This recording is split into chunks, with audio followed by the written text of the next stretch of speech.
Tyrese Haliburton is the face of the Indiana Pacers right now. Many know that, but who are the best fits on the Pacers roster and who are the worst fits? We're going to tier every player on the Pacers roster from best fits to worst fits with Haliburton and everybody in between to get an idea of what makes sense for this team going forward. We'll do it all today on the Locked On Pacers podcast. You are Locked On Pacers, your daily Indiana Pacers podcast, part of the Locked On Podcast Network, your team every day.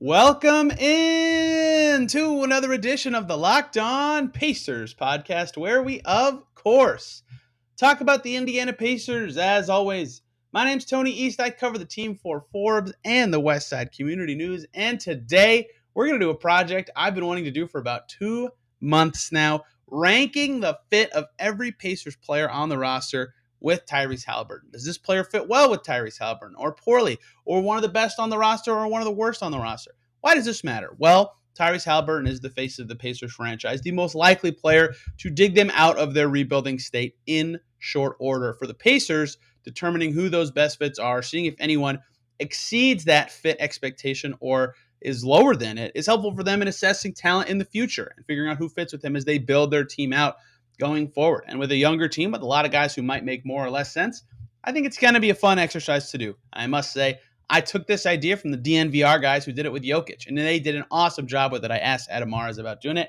He said it was cool, so we're doing it today. And joining me to do that from 8.9 seconds, you know him. He's been on here several times before. Rhett Bauer, now dad of 2, I believe. Is that correct? Three. Rhett, This is number 3. Yeah. How are you sleeping? How are you here?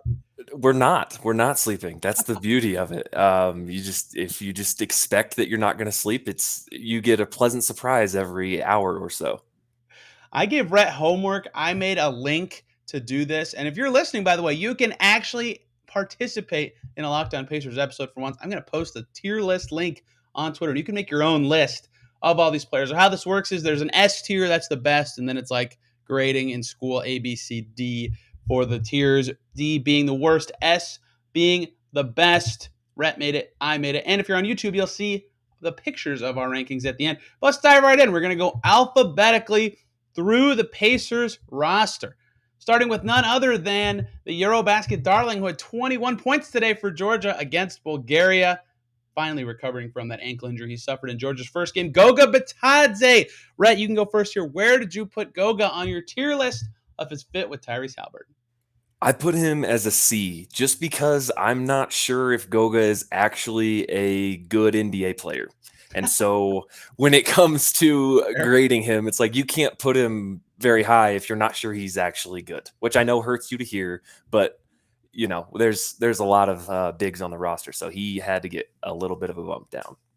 I put him in the B tier because, one, I think his defense is fine to good, and that is a needed fit thing with Hallie. As we do this exercise, I think a theme very quickly will be, if you're going to fit well with Tyrese Halberton, especially at his current state, you have to defend at least somewhat well. If you're a bad defender, you can't really be higher than A tier if you're a perfect fit, or B tier if you're not as good of an offensive fit to me.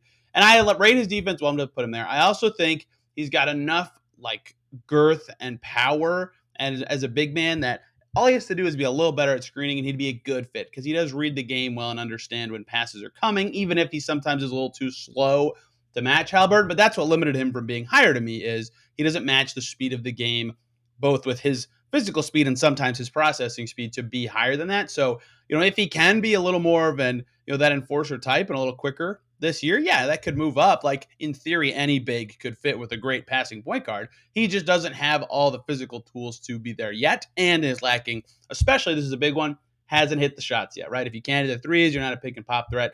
That also prevented him from going higher to me. But in theory, a decent fit. I put him in the B. Yeah, I had him at the top of the C, so he was like right on the line. You ranked him within tiers? I did not do that. Well, I just tried to delineate it. It made it a little bit easier to like, okay, this guy is firmly in C, or this guy could be in B or C. But ultimately, if it was close, I kind of knocked him down a tier, especially with a guy like Goga, who, like I said, he has a lot of growing still to do, even if his career thus far has been insane. Just insane is the right way to put it with all the offseason or not offseason stuff that's happened so far. I suppose I will die as the last person who believes in him as a player. And I understand why no one else does, but hey, someone's got to do it. Player number 2, O'Shea Brissett. This one was very interesting for me because the 40% shooter O'Shea Brissett from 2 seasons ago would be close to the top for me. And not the top, but really high on this list for me. I almost considered S tier for Brissett because like we talked about with Goga, great defensive fit. O'Shea Brissett's best skill he developed last year as he fit with Hallie was cutting. He's still going to be a good cutter. Hallie can hit cutters at all times. Decent enough screener. Average or better three-point shooter. Like, if you were checking the list of skills that I think would be required to be a good fit with Tyrese Halberton, O'Shea Brissett checks a lot of them, even if he's inconsistent at those skills. So, yeah, in general, I think he's a role player. He's not a starter for a reason right now. But I put him in the A tier because I think his skills are pretty complementary of the things that Tyrese Halberton needs in quality teammates. I also had him in the A tier, so we're 2 for 2 so far. But boy. I think another aspect that you didn't touch on is his transition game, which with Hallie I think is extremely impressive. And if we're comparing this like relative to the Pacers roster, he has to be S tier because he's the only forward. So like, but in general, he's A tier, firmly A tier for me. Like you said, he's got a lot of complementary skills, and I'm hopeful that he can be more of that league average or better shooter rather than the ups and downs of last year. Yeah, when I first did this, I did it just compared to the rest of the Pacers roster. And I was like, wait, that's stupid. Like, that doesn't make any sense. This should be compared to other NBA players because this will not be the Pacers roster for all of Tyrese Halberton's time with the team. But yeah, I did not even consider below A, which is interesting because he just has a pretty close to perfect complementary skill set. He just, he has his flaws. Again, there's a reason he's not like a full-time starter, but I've been pretty high on Brissett for a while. I had no trouble putting him in the A tier. Next up, not technically signed yet, although still floating out there in the Pacers realm. You've seen videos of him on social media working out in the facilities. Mr. Kendall Brown, the rookie. And this one, before I ask you where you put him, was basically impossible because I have no idea what he is because he's never played an NBA game. This is all kind of an in theory sort of thing. Where did you put Kendall Brown? I had him as a C exactly because of what you said. I have no idea what Kendall Brown's going to be. I know he's a freak athlete that can run in transition and like has the tools to be a good defender, but I don't actually know for sure. And he might not actually be signed by the Pacers as unlikely as that is, it is a possibility at this point. Yeah, he'll be signed. Well, yes. I don't know when, but it has not happened yet. Either way, we're doing a terrible job of debate. Thankfully, with Goga in different tiers because I also had Kendall Brown in the C tier. The trouble I have without seeing him in the NBA is like the swing thing for him would be like if I thought he'd be an okay shooter, it's like okay, I could put him in C or excuse me in B, but like he only took 43s at Baylor. Like I have no idea if he can shoot. So yeah, he's this crazy athlete, and maybe they can link up for some alley-oops, and maybe he's a good defender. And if you can either defend or hit threes, like great, you'll be a fine wing. But I just don't know yet. So with the rawness of his game, I can't really put him above C. The theoretical fit, I think, is probably closer to B. And there's a player that I think the theory sort of matches that is a little more established in the NBA. We'll talk about later. But I think right now I'd put him at a C. Like they could link up for some nasty oops and fit that Brissett transition game. But other than that, it's hard to say what his skills would be right now that at least would be obvious compliments to what Halberton does well. Yeah, like I said, this is the tier for like, are we sure you're a guaranteed NBA player? Like you are firmly in a rotation, like top 8. And we can't say that for sure because he was not like a featured rotation player at Baylor most of the year or some of the year with how that season went. So he's in C tier for me. The C tier is a hodgepodge for me. Next up, this was the easiest one for me. Ironic. Probably the easiest one for me. That's Chris Duarte. Chris Duarte is next on the alphabetical list. I looked at it. I looked at Chris Duarte's picture again, and I immediately put him in S. But I mean, there's a chance he's not like I've always categorized, as you know, you listen to a lot of these. I've always categorized him as I think he'll be a great 3-and-D player. Maybe he's not going to be like an all-world defender, but he's already pretty close to average. He's likely to be an above-average defender at the NBA level. He's already projecting to be a very good shooter. If that's his floor, he's already an awesome fit. Like can space it, can be just enough of a good secondary creator to play off of Halberton, and can defend. That's exactly what you want. Even if he's not technically a wing, just being able to do those things next to a guy like Halberton who can set up his teammates, who can get you the ball in the right spots at the right time, right? It can be that leader setting up the offense instead of making Duarte dribble as much as he did last year. I mean, they're like perfect complements to me. And if Duarte develops any more handle, it's even better, right? It doesn't take away anything there. So they're pretty close to perfect complements to me, and that's a good thing for the Pacers and what they want to do. Yep, he's also an S tier for me. But this is the point where I want to bring up how I almost put nobody in the S tier. And that's firmly because I don't think there's anybody on the roster that we can say for sure, guaranteed, is a starter on the next good Pacers team. Ooh. Well, besides Tyrese. Well, right, exactly. But that's the point of the exercise, right? Like there Yeah. isn't another S tier guy on the team when it comes to building the Pacers. Mathurin could maybe be there if he comes in and is good and is a good defender. And Duarte, if he shows he can defend the three, is probably going to be up there. But like as far as S tier players on the team, that's why I almost had Duarte and my other S tier player dropped down into A, but ultimately decided he's such a good defender and he's so versatile and malleable. And I was rewatching the Minnesota game right after the trade deadline, and I was watching Duarte like actually guard Anthony Edwards, move his feet, stay in front, take a shoulder to the chest, and actually defend a shot that he missed. And then like I just had that stuck in my mind. It's like nobody else on the Pacers roster can do that, so he got a bump up to the S tier. Yeah, if he can read his immediate defender and just get to the basket driving, I mean, I would be pretty confident that he'd be like the perfect fifth starter, no matter what the other guys would be in a Pacer setting. Mostly because I think he could play 2 and 3 as well. So if Mathurin pops, great, he fits there. If he doesn't, great, you can play him at the 2. Like there are a lot of ways that I think he would. I think he would be a starter on the next good Pacers team, just because, like you mentioned, the perfect word, he is pretty malleable in the current NBA. I think that was the easiest one for me. I think would probably, if you said you have 2 S tier guys, I think we probably have the same second one. But in general, I thought that one was pretty easy just because I think their skills are so complementary. Next up in the alphabetical list is Tyrese Halberton, who obviously fits very well with Tyrese Halberton. The real next guy up on the list and last one for this first segment is in the trade with Haliburton, Mr. Buddy Hield. I wasn't sure what to do with this one because Buddy Hield, the Pacer, and Buddy Hield, the career, are slightly different players. So I struggled with this one, but it is an odd number choice. So you are first. Where did you leave Buddy Hield on your list? I put him as a B because I think the shooting between him and Haliburton allows you to be a bit more your roster building gets a little bit easier. Obviously, the defense is iffy, but what Buddy showed as a secondary ball handler and offensive playmaker in a weird way, like you said, the difference between Indiana Buddy and every other Buddy is vast, to say the least. So I had him as a B. I also had him as a B. This is we do not have enough disagreement. We've had 4 out of 5 exactly the same. I consider the first draft I did, Buddy, was an A. The offensive fit is very good, especially if it's the playmaker Buddy who has randomly appeared for Bahamas and the Pacers and basically every stop of his career except for Sacramento. If he is that guy, even next year, their offensive fit is really good, really good. Very complimentary. You always want to have that secondary guy or bail out of a shot clock guy, and he's an all-world shooter. Like, that's an awesome fit.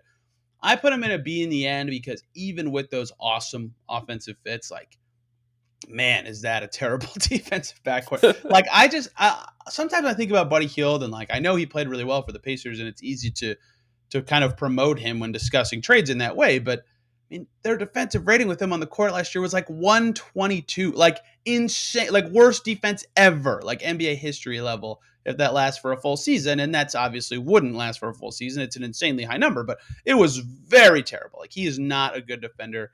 And so that is a supreme lacking of a needed skill with Halberton, who could develop into a better defender. He reads the game well, but is not a good defender at this time. Like, they would get torched by backcourt. So I could not get him above the B because of the defensive struggles. And they played a lot together last year, and that contributed to the 120 defensive rating. So next segment is an interesting crop. Some other point guards, some more rookies, and of course, Benedict Mathurin, perhaps the most interesting player to discuss in this exercise. Before we move on to the next 5 players, I got to talk to you guys about Built Bar, who are making the best tasting protein bars ever. I've probably tried, 24 of their flavors now, and I've loved every single one of them. What are Built Bars? They're 100% covered in chocolate, delicious, protein bars. And what makes them awesome, besides that they taste like a candy bar, is that they're good for you. Their newest flavor, the cookie dough chunk puff, which has bits of cookie dough in it, marshmallow infusion, and that chocolate coating. Only 160 calories, but a whopping 15 grams of collagen protein that your body digests and uses faster. It's got this literally great fluffy texture, real cookie dough chunks right in the top. Oh, it's super good.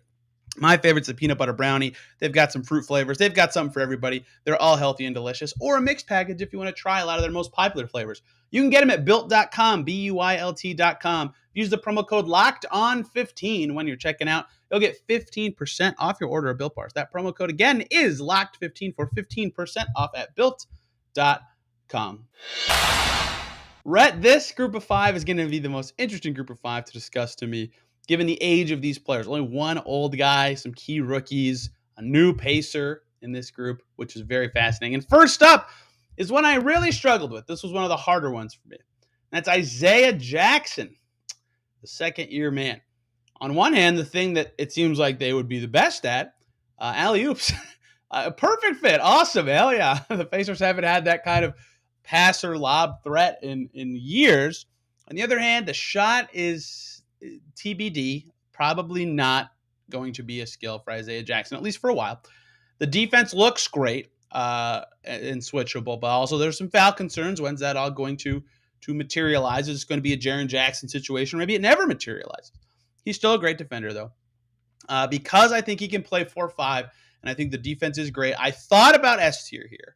The offensive fit's great, but he doesn't have the screening ability yet. I need to see more of that. He doesn't have the defend without fouling ability yet, and there are a lot of Isaiah Jackson fully actualized. Yeah, I think this would be S tier. But Isaiah Jackson, as it kind of looks like his projection's trending, especially without the shot, I put him in the A tier. Where did you have Isaiah Jackson? You will never guess, but I also had him in the A tier for the exact same reasons. Like, the fully actualized version of Isaiah Jackson is an S tier. Like, it's just incredible on both sides of the floor. You've got a switchable guy who can go 4-5. He can get out on point guards occasionally, go up and touch his nose to the rim on lobs. It's awesome. But if he doesn't become that, then his positional versatility of a 4-5 is kind of a negative. Like, yeah. and so 5 at that point. Yeah, exactly. And is he big enough to be a 5? Does he set screens well enough to be a 5? I don't think either of those things are the case at the moment. So maybe he can morph into that. But even at his current form, he's an A fit just because the lobs are fantastic. And they're both quite young. And I think the growth aspect and the development, the chemistry between the two of them is another part that could bump him up into the S tier pretty easily. This was the first stopping point of the exercise for me that actually made me kind of chuckle, is that the two guys the Pacers picked in the 2021 draft before they traded for Halberton have a chance to be the two best fits with Tyrese. Like, what are the odds that just stumbled into their lap, that they preemptively picked awesome fits with Tyrese months in advance? That works out very well for their projections, that there's no overlap there and they're fantastic fits. Even the current version is not even the fully actualized. That works out very well and gives them a lot of sort of room for error in the rebuilding process, is that they have some good fits there. And we'll get to Mathurin in a second, who they picked after, but still is relevant in this discussion. Actually, Mathurin's next. How convenient. What an unintentionally fantastic transition. Obviously, you get to go first here, but same struggle I had with Kendall Brown, right? We're kind of guessing at what his NBA skills will be when we have a good summer league, 2 years of college that we don't have for Kendall Brown, only 1 year for him. But where did you end up putting him, not knowing what Ben Mathurin will be in the NBA? I put him as an A. I know that I was hard on Kendall Brown for not knowing what he was going to be, but we have a much bigger sample size of what Mathurin can be. And this projection relies a little bit on some defensive growth for him, because otherwise it's not going to be super great for him and Haliburton if they're both not good defenders. That takes a different kind of team building, but I think he has the physical tools to get there, and the offensive fit should be pretty good. So he was an A tier player for me. Yeah, the biggest difference between the unknown of Kendall Brown and the unknown of Benedict Mathurin for me was I believe that Benedict Mathurin will be at about an average, at worst, probably, 3-point shooter in the NBA. I have no idea how good Kendall Brown will be as a shooter in the NBA. I have no idea how good Kendall Brown will be as a defender in the NBA. Not this year, but at some point I believe Mathurin will be an average or better defender in the NBA. I was pretty high on Mathurin in the draft, as listeners know here, so because that we have more of that sample, and because I am high on two very important skills that we have frequently discussed throughout the show, guess what? We got the same answer again. I also put Benedict Mathurin in the A tier. Good news for the Pacers that we've talked about 4 players 22 and younger or Duarte's older than that. We talked about 4 players in their third year or less in Brissett, Jackson, Mathurin, and Duarte who are 8 fits or better. But yeah, Mathurin, like even if the handle that he showed in summer league at times and putting pressure on their rim, that never is a thing in the NBA. And he's just a 37% shooter who can defend. Great. He's still a good fit with Tyrese Halberton and roughly an A-level fit. He's probably too short to be S tier. He's not going to be guarding wings and like really covering up his mistakes or really enhancing those lineups. But at his best, he could definitely be S tier. And right now I put him in the A tier as well. But it's a guessing game with the rookies. I feel bad that they got included in this exercise. We'll have to do another one of them in this segment. Spaghetti-O. Time for the veteran, TJ McConnell. It's my turn to go first. Unfortunately, TJ McConnell, good player, will help the Pacers' second units as a point guard this season, maybe next season. Still has a couple more years left on his deal. He's also a terrible fit with Tyrese Halberton. Absolutely terrible. Takes away touches from a guy who's brilliant with the ball and can shoot it. Can't shoot it, so he can't space the floor. He tried to add that to his arsenal last year. Maybe he'll be a little better this year, but still not a threat or not someone that defenses will recognize as a threat. And isn't tall enough to cover up for defensive stuff. So despite being a good defender, I think, of point guards, he can't cover, like he forces Halberton to now guard too. D. I put him in the bottom tier as one of the easiest decisions. McConnell has a role on the Pacers this year. Don't get me wrong. He is a useful player. That role is you are playing when Tyrese is not in the game. It basically is how I would describe that role. They're not a good fit together. I see no way you don't have McConnell in the D tier. I had him as a C, so we disagree. Oh no! How is that one we got different? I mean, he is a good defender. Like the offensive fit, I completely agree. It's like, oh, Haliburton is a great fit with McConnell because Haliburton can stretch the floor. It's like, well, yeah, but you don't want TJ McConnell to have the ball when Haliburton's on the floor. But I think for me, the D tier was like McConnell will have a role, and if they needed to play together, it could be done. And McConnell does at least have the defense that is inconvenient because it pushes Hallie to the 2, but also kind of the rim pressure. I think that's kind of important and a little bit underrated for what this team has on its roster. I assume Mathurin is going to do a good job with that, especially if the handle is what we saw. And other than that, though, like not a ton of rim pressure. And so that's ultimately why I left him. He's at the very back end of the C tier, so don't think that he was a lock there. Definitely could have talked me into a D, but ultimately I left him as a C. I suppose for like 2-3 minutes a game, if you just have Tyrese spacing, yeah, okay, fine. Like, and getting him some reps with another creator makes some sense. Like they did it with Brogdon last year, but I mean, I think that determination was made that okay, this fit with Brogdon's fine, but you're not maximizing what Tyrese can be or what the future of the Pacers can be. So that was a D tier for me. That was one of the easier ones. And we have to move immediately to another point guard. The poor alphabet here has really screwed us in this exercise. Andrew Nimbard, the rookie, is next. Poor guy is a victim of the same guessing game that Mathurin and Kendall Brown are part of. Unfortunately, he also plays the same position as Tyrese, so he does not get as few assurances or grants as those guys. Where did you put Andrew Nimbard, Rhett?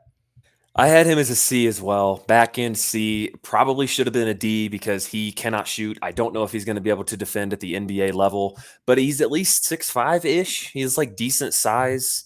So I figured I'll give him a little bit of the benefit of the doubt and put him right next to Kendall Brown in the C tier of hopeful NBA player, not a certainty at this point. Interesting. You just said something interesting to me. First of all, I had him in the D tier. Again, similar reasoning to McConnell. Like, I think Andrew Nimbard will move into McConnell's role at some point. I was apparently the only person who enjoyed the Andrew Nimbard Summer League experience. But, yeah, I mean, the thing you said that interests me, and the reason I almost put Nimbard in C, is you said he's not a good shooter. Probably 35% his first year at Gonzaga, 38% his final year on the most attempts per game he had, 80% foul shooter in college. I don't know where I put him as a shooter yet. TBD grade. Whereas with Kendall Brown, I'm like, I have no idea. There are a lot of stats with Nimbard. I'm like, yeah, that makes sense that he could be an okay shooter, at least at the NBA level, but I don't know. And if he's not a shooter, it's definitely D to me. Like, then they definitely don't fit together, even if he can slide up and guard twos, that advantage Mcconnell doesn't have. I put him in D right away. Basically, every point guard who can't shoot or we don't know about their shot, I'm going to put in D. Which is fair enough. I can't really argue that. The only reason I said not a good shooter is because 21% from three in summer league, which is 5 games. It was 3 attempts a game. So like, it's not a huge sample size at all, but 21% is very, very bad. Last one of this segment. One of only 3 new Pacers we're discussing today who have played in the NBA for another team before. Wild that their roster is what it is. Aaron Nesmith, the ex-Celtic. I am first, I believe. I had some struggles with this one because Aaron Nesmith, the idea, it's like a pretty good fit. This dude came out of college and got picked in the lottery because, oh my gosh, he hit how many percentage of his threes on a bunch of attempts per game and can defend it decently and is decently athletic. Like, wow, that makes sense. This guy was a high recruit for a reason. And then in the NBA, 37% from three his first year, still hitting the free throws. Like, yeah, we got a shooter with some athleticism here. And then last year, he was an awful shooter, 27%. So the reason this one's hard is Aaron Nesmith, 35% shooter, pretty good fit. Like, he's an okay defender, probably a little below league average, but as the wing, okay, fine, throw him in. Justin Holiday last year, Justin Holiday level. Shooter, TBD. If he's a good shooter, this could be higher. But I put Aaron Nesmith in the B tier. Where did you put Aaron Nesmith? I also had him in the B tier. And this was banking a little bit more on what I think Nesmith can be as a defender and as a shooter. If it's what we've seen so far, it's probably a C tier just because it's 2 years of inconsistent shooting and defense that hasn't really been there, but it's also not an ideal situation for him and not like a huge sample size of getting in a rhythm. So hopefully he can prove us right and actually be a B tier player or better here this year. Yeah, I think it's possible. Like, he probably has the biggest range to me of anybody. Maybe Mathurin, where like the actualized, like we talked about with Duarte version of Nesmith, it would move up for sure. But there's a very good chance, like even in summer league, he was getting stonewalled a few times on drives, that he could move down to C. And if he can't shoot, maybe even D. I wouldn't put him in D. He's too big for that. But yeah, he's got a lot of volatility in a way that a lot of other players in this don't have. 5 more guys to go, including 2 of those new Pacers who played for other teams in prior seasons. Wow, we are going in slow motion. I actually like this, though. This is a good long podcast. Before we go to the last 5 guys, got to talk to you guys about a new sponsor, Acre Pro. When it comes to land sales, it pays to have experts in your corner. Acre Pro Midwest Farm Group are your local farmland specialists with decades of experience in Indiana agriculture. No one knows the market better. If you're doing a 1031 exchange, expanding your operation, selling a row crop farm, your local Acre Pro agent will walk the land with you and ensure that the deal is done right. Great service is just the beginning. Acre Pro provides unparalleled land data, including soil ratings, elevation, flood zones, land valuation across parcels, so you get the full picture up front and be confident, in the entire land market. Your agent will cater to each of your individual needs and help you navigate the complexities of buying and selling land so the process is simple. Experience the ease of Acre Pro by working with farmland specialists Kyle Rule, Brady Hammond, Neil Hurt, and Kyle Spray. Visit acrepro.com or call 765-587-3185 and talk to your local expert today. Again, 765-583-3185. 5 more players to go, Rhett. This is an interesting group of 5. Very interesting group of 5. 2 new guys, the starting 4, and the long-standing Mr. Miles Turner will close us out today. But next up on the list, the most recently signed Pacer and the kind of, I don't know what to make of this guy. I don't even know if he's going to be on the team. Davidas Servitas. I always read his name too fast. Davidas Servitas, the Lithuanian, 37th overall pick from 2 years ago. 2 years of experience with Detroit. Where did you put the TBD if he's an NBA level player? I put him in the D tier because we have 23 games of 7 minutes a game across 2 years, and that is just not something that I am willing to say is a good fit or not. And if he was like extremely good or worthy of NBA rotation minutes, he probably would have gotten them on a Detroit team last year that wasn't good. So he was a D tier for me. Yeah, he was tough because the only thing he's done like kind of capably well at each stop, the Pelicans in summer league with Detroit in his lengthy time as a rookie, is make threes at an okay level. He is 6'8". The defense is not good. He's 190 pounds despite being 6'8". Because he can shoot, or because I think he can shoot, I put him in the C tier. Wings who can shoot happen to be okay. I don't think he's an NBA level player because he can't really like dribble and he's not good at a lot of stuff besides that shot just yet. That sounds too critical. Like he made the NBA for a reason, but he hasn't shown that stuff in the NBA yet. There's a reason he's on an Exhibit 10 deal, right? He's got to prove it. He's got to fight for either a 2-way or even a roster spot at this stage. But if he is the shooter that at summer league and his NBA stops say that maybe he could be, then yeah. I mean, in the G League, he's shot it pretty well from deep as well. So he's a maybe for me. And if the shot clicks, he's a C tier. And because he's a wing, I ended up giving him the benefit of the doubt there. But maybe I shouldn't have done that. Yeah, I mean, you can be right. He's 6'8", so like that's always going to get a Great, bump you're for 6'8", me. you play with anybody. Yeah, exactly. Especially with this roster, but he just I don't know if he's an NBA player. So he was a D.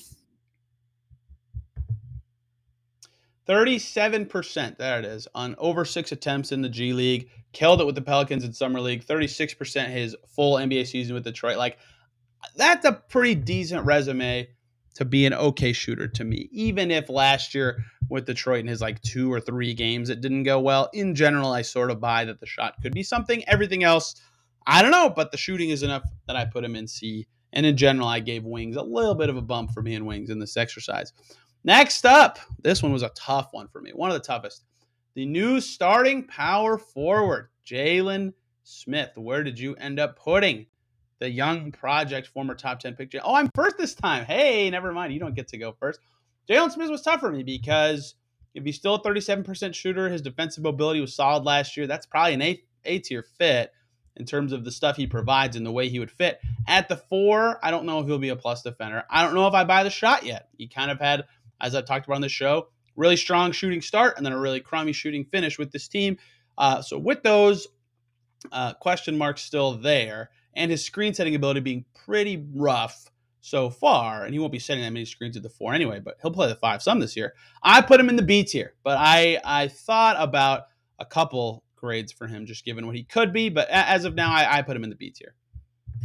Same, but I do think there's a chance that if Jalen Smith can be either a 4 or a 5, not both, figure out if you can be one or the other, like be excellent at one or the other. If his shot is real and he can defend as a 4, like it's possible he bumps up to S tier. Like, definitely. if he can do both of those things, yeah. If you can shoot and defend 4s, I mean, yeah, you're a damn good player in the NBA. Yes. So yeah, I agree with you there. He was a tricky one, but there's also a way like if he can't shoot and he can't defend 4s. Okay, so you're a 5 who isn't a good screen setter and can just kind of move well with Tyrese. Like that's a C tier fit. Like we'll talk about a guy who kind of checks similar boxes in a second. So he was tricky for me.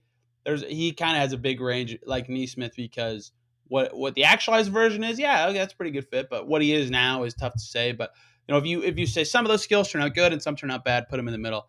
I put him as a B tier. But he's pretty important to the Pacers' future. That's what Monday's podcast was about. If you want more about that. Speaking of guys with a similar-ish skill set, although less proven in some ways, Terry Taylor, another tricky one for me. Where did you put? What does Josh would call him? The Red Rooster, the rebounding machine. I had Terry Taylor as a C tier player because it is just very hard to play a 6'5" center. Did you do this with me? Were you like standing behind me? This whole yes, actually. Yeah, you didn't see me, but yeah, I was right there. I too had Terry Taylor in the C tier, and Terry Taylor is good. Like I think Terry Taylor is a good player. I think he belongs on an NBA team. There's a reason the Pacers kept him. He's tricky because the shots TBD. The screening is good, but he's too small to make decisions unless he's like right under the basket. So yeah, he has a ton of offensive value with the rebounding, but like his skills fit with anyone. There's nothing he does. None of his high level skills like make Tyrese better or like make this lineup click in a better way. That's why I landed him in the C tier, because Terry Taylor and whatever point guard would be a similar fit to what I think Terry Taylor's fit with Halberton would be. And his defense is so many question marks to me because his best position, he's just like is 7 inches shorter than everybody he's guarding. Whereas if he's the same height as the guy he's guarding, he's definitely miscast on offense. So because he has a lot of weird limitations, it's really hard to figure out what his role will be on this team. Like he should probably be a 4, I think, but I don't know. So it's not that his fit is bad with any player necessarily. It's just that I don't think there's anything he does that maximizes Tyrese, if that makes sense. Yeah, exactly. And again, I don't think that has anything to do with Terry Taylor, the player. I think it's so hard to build around that and like put a like lineup out there that makes sense with that type of skill set and size. Agreed. Next up, the third and final new Pacer who played in the NBA last season, Daniel Theis. This one was pretty easy for me, ironically, because Daniel Theis is basically Goga Bitadze, but a much better screen setter and decision maker. So I just stuck them in the same tier. I mean, they have the same general limitations. It looks like their skills are roughly equivalent, despite Theis being better at Bitadze at most of those skills in terms of touch from 10 feet and in. He's better. His screen setting is very good. That's one of his best skills. He's one of the better, probably best 20 screeners in the league, I would say. I put him in the B tier. I think he can make good enough decisions to play well off of a good passing point guard. I think his screen setting is good enough that, yeah, his defense isn't awesome, but he is strong enough and physical enough to hang with most centers. So like Goga, who I had in the B tier, I also have Daniel Theis in the B tier. Where did you land? The German big man, who is also having a swell Eurobasket experience. I had Theis in the D tier Just because first big disagreement. I just don't want to see Theis and Hallie play that much together. Okay, that's fair.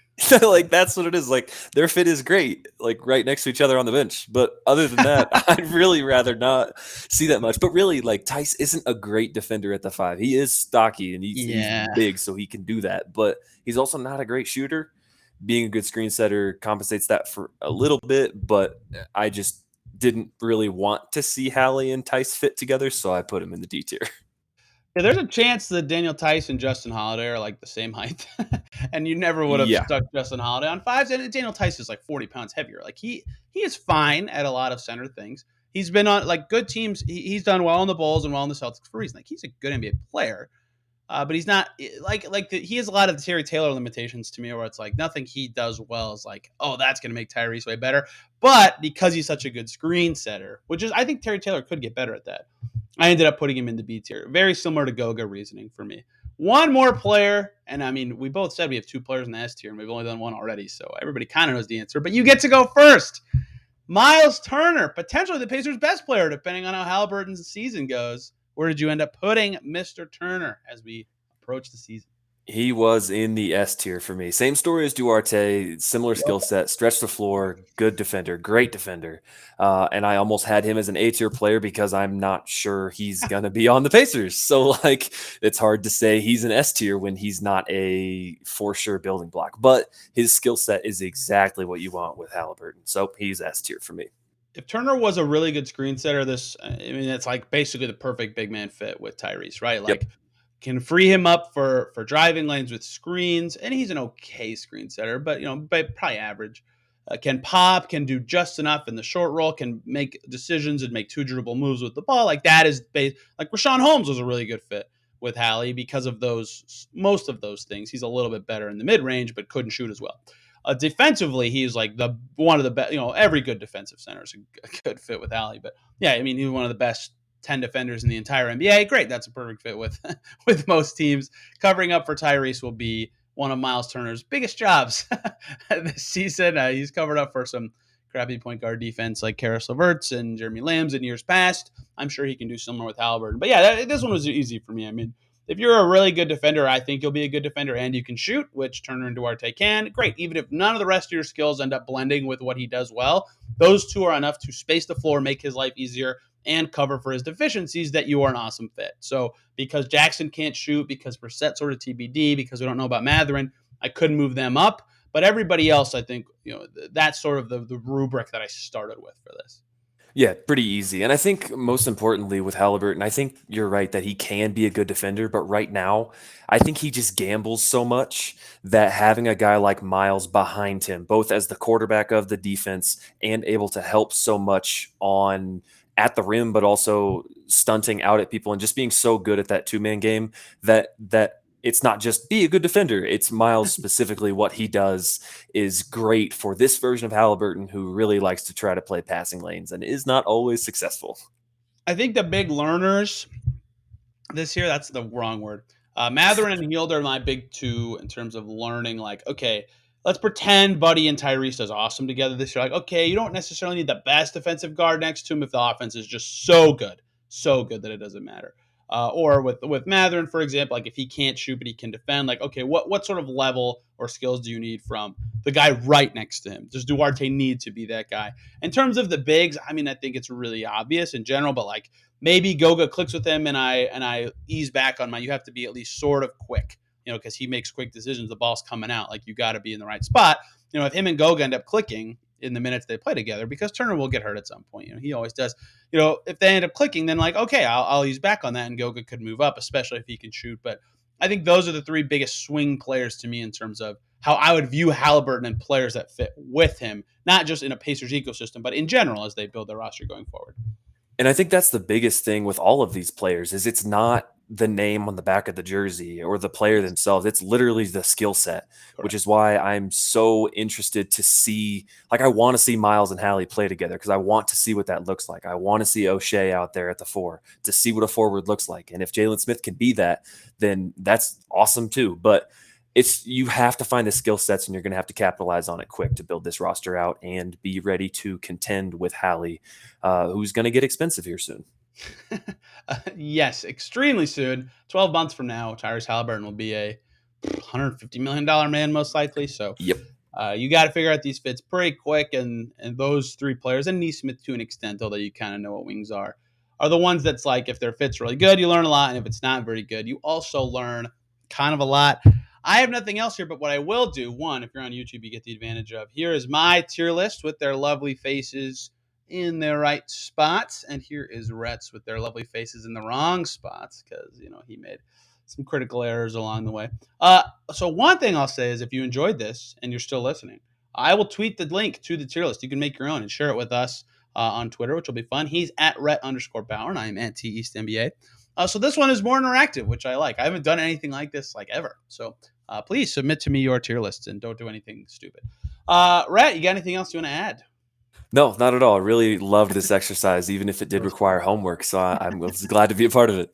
And I'm glad you finished the assignment for the show. Everybody, tomorrow, back on season preview mode for players. We're going to do bench guards, I think, tomorrow. Andrew Nimbard, TJ Mcconnell, and Aaron Neesmith to watch for in their 2022-23 campaigns. And we'll do Chris Duarte on Friday. Since he's not playing in AmeriCup, it's easier to dive in to him. So stay tuned for those episodes. Thank you guys a ton for listening, and we will see you tomorrow.